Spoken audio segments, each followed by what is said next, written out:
Fala pessoal, bora comentar hoje sobre o Índice de Utilidade Pública, porque ele foi literalmente imbatível desde a sua criação e ele performou acima do que as elétricas, as empresas do setor financeiro e as ações que pagam bons proventos. E o segundo ponto é que a Copasa aparecerá neste índice e tem essa perspectiva de novos pagamentos extraordinários. E só desta posição, a Copasa poderá gerar de 40 a 50 mil por ano de renda passiva. Fora isso, comenta aqui abaixo alguma dúvida ou sugestão de vídeo. E sobre essa parte do Índice de Utilidade Pública, vocês podem encontrar no site da B3 e a metodologia dele é o resultado de uma carteira teórica constituída de ações que participam do setor da energia elétrica, gás, água e saneamento. Mas, no momento, só possui empresas da parte de energia elétrica e saneamento. Outro detalhe, esse índice é de retorno total, ou seja, já considera a reaplicação do provento em cada empresa da carteira teórica, olhando para o passado até o momento. Daí, no caso, o histórico mais longo desse índice UTIL de utilidade pública vem de 2011 até o momento, e desde então ele entregou 311%. O índice IFNC, que é um índice financeiro que tem bancos e as ações da B3, Cielo, a partir de seguros, 257%. O IDIV, que são ações de dividendos, 238%. O IEE, energia elétrica, quase 200%. O IMAT, índice de materiais básicos, 181%. Enquanto isso, o IBOV foi de 104% e a parte de small caps apenas 49%. Então perceba que os índices conseguiram entregar performances até acima do que 200 a 300%. E aqui nessa foto fica mais visível e também eu coloquei o retorno médio anual de maio de 2011 até o momento. Então perceba que o IBOV foi péssimo, 5,6% ao ano, e foi praticamente a inflação média do período. Então neste período o Ibovespa praticamente só entregou a inflação. Enquanto a parte de energia, 8,7% ao ano, ações de dividendos, quase 10%, setor financeiro, 10,3% ao ano, na sua média, e a parte de utilidade pública, 11,5% ao ano, na sua média. Fora que vamos ver a seguir que quem conseguiu alocar em boas empresas conseguiu retornos melhores do que esses destacados. Então isso aqui é uma carteira teórica que tem várias empresas, algumas são bem duvidosas, que certamente você não teria colocado em carteira e você poderia ter conseguido um retorno melhor do que esse destacado. Outro ponto, essa janela de comparação não é muito boa, porque note que o início desse índice do site que eu coloquei vai de maio de 2011 até o momento, e perceba que de maio de 2011 até janeiro de 2016 pegamos um ciclo de baixa da bolsa e na época o Ibovespa caiu 40%. Então, ano após ano, praticamente o mercado caiu naquele período. Outro ponto, podemos olhar para os indicadores de certo índice e o dividend yield dele é baixo, de apenas 4%, com um payout de 46%. O preço sobre lucro é de 11,47%, o PVP de 1,36%, a margem líquida 14%, o ROI acima do que 12%, e de 5 anos para cá, os lucros cresceram em uma taxa de 12% ao ano na sua média. Daí vem aquele grande detalhe, por que o dividend yield está baixo e o PL é elevado? Porque, olhando a composição da carteira do índice UTIL, a top 1 é a Eletrobras, que possui 16% de participação, que no momento possui um PL elevado e um dividend yield bem baixo. Já outra, a Equatorial, a mesma coisa, PL alto e dividendo baixo. Sabesp, a mesma coisa. Eneva, mal paga proventos. Então perceba que praticamente uns 40 a 50% da carteira são de ativos que pagam baixos proventos e que no momento o PL não está baixo. Então por isso que tem puxado aquele dividend yield para 4% e um PL acima do que 10%. Fora isso, tem outros nomes clássicos: Semig, Copel, Energisa, Engie Brasil, ISA-CETEP, Taesa, CPFL Energia, Sanepar, Alupar, Copasa, Serena Energia, Aura Energia, AS Brasil, Neo Energia, Ambipar e a Horizon. Então tem nomes aqui clássicos, tanto da parte de energia e também de saneamento. E aqui no caso, o que mais possui peso nesse índice é a parte de energia elétrica, com 84,37%, e aqui ao lado possui o nome das empresas. Enquanto a parte de água e saneamento só contém 15% de peso nesse índice. Outro ponto, porque ele foi tão vencedor, porque desde o Plano Real, a parte de energia elétrica entregou uma performance positiva de 18% ao ano, na sua média, de 94 até 2020. E bateu o CDI de 16% ao ano, na sua média, enquanto o IBOV foi de 13% ao ano, na sua média. E também para 5, 10, 15 e 20 anos, a parte de energia bateu o IDIV, CDI, Small Caps e o Ibovespa. Então, por isso que ele tem conseguido performar acima do que o mercado, porque, olhando para dados passados, a parte de energia elétrica foi vencedora no Brasil. Mas retorno passado não é garantia de retorno futuro. Outro ponto, apenas uma observação aqui, não é para falar que a pessoa é burra e etc.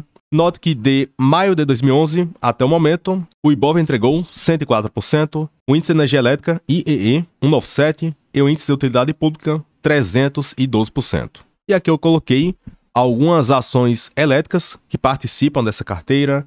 Taesa, que entregou 682%, Copel, 465%, ISA-CETEP, quase 400%, CEMIG, 349%, ENGIE, 333%, ELET6, 229%, Alupar, 227% e a CPFL, 206%. Então, uma pergunta aqui sincera, não precisou ser um gênio para conseguir certa elétrica que bateu o Ibovespa nesse período. E na maioria dos casos, a pior foi a CPFL e mesmo assim ela entregou o dobro do que o Ibovespa no período. Fora outras que entregaram mais do que o triplo em relação ao mercado. Então note que não precisou ser um gênio para conseguir alguma empresa que entregou uma performance acima do que o mercado. Porém, exige uma estratégia clara, tem que estudar as empresas, tem que acompanhar, tem que ter dinheiro para aportar e continuar reinvestindo e tem que ter paciência, até porque isso aqui foi uma janela de mais de 13 anos. Então, você tem que ter visão de médio a longo prazo na parte de ações. Outro ponto, por que esse grande retorno aconteceu nessas elétricas? Porque todas entregaram crescimento na sua lucratividade. Então, a Taesa cresceu o lucro em 49%, já a TRPL4 em 450%, a Copel em 75%, CEMIG 120% e a ENGIE 181%. Então, esse grande retorno aconteceu por causa do crescimento do lucro e por causa do reinvestimento do provento, sendo que o dividendo representou grande parte do retorno dessas ações. Além do mais, temos yields baixos para elevados nessas 5 elétricas. O da ENGIE está baixo, de 5,2%, porque a empresa reduziu o payout para 55%. E por que esse fato aconteceu? Porque a empresa pretende investir cerca de 10 bi neste ano, o que fica praticamente o triplo do investimento normal que a empresa realiza. Já a CEMIG, 12,6% e o mercado espera acima do que 8%, Copel, 3,7% e o mercado espera novamente por baixos proventos, ISA-CETEP, 8,9%, e pelo que eu vejo, os analistas projetam de 7% a 9%, Taesa 11%, mas para este ano cairá, e o mercado espera de 5% a 7%, olhando para o exercício de 2024. E esse fato irá acontecer por causa da mudança da política da empresa e por causa da manutenção do resultado que o mercado espera por um lucro de lado para este ano. Outro ponto, naquela carteira teórica, vimos que também aparece algumas ações da parte de saneamento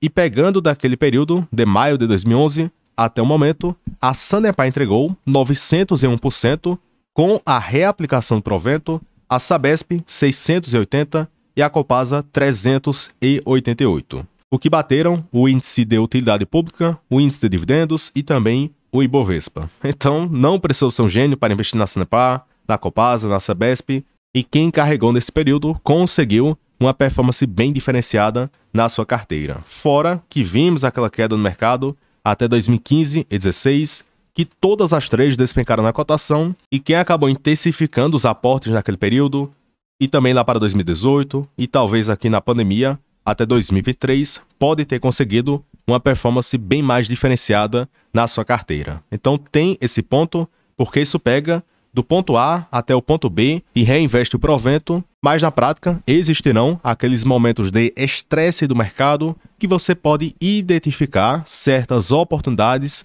e você poderia ter comprado em preços bem melhores. Então, neste caso, você poderia ter conseguido uma performance um pouco melhor do que essas destacadas. Além do mais, Copasa, Sanepar e Sabesp entregaram um crescimento de lucros de 10 anos para cá, e o da Copasa parece tão elevado o crescimento porque, em 2015, a empresa reportou um pequeno lucro. E também sobre proventos, o da Sabesp sempre foi baixo, 1,6%, o da Copasa tem extraordinários e o da Sanepar é de apenas 5,1% porque o payout está bem baixo. E também tem que ter cautela porque eu vejo o pessoal que quer vender a casa e o carro e jogar na Copasa porque o provento está de 16%, sendo que metade disso é de proventos extraordinários. Então tem que ter cautela porque uma hora esse fato irá acabar, aí o cara pensa que todo ano irá receber essa bolada, aí do nada a sua renda passiva despenca. Porém, para o curto prazo, o próprio CEO da Copasa cita em pagamentos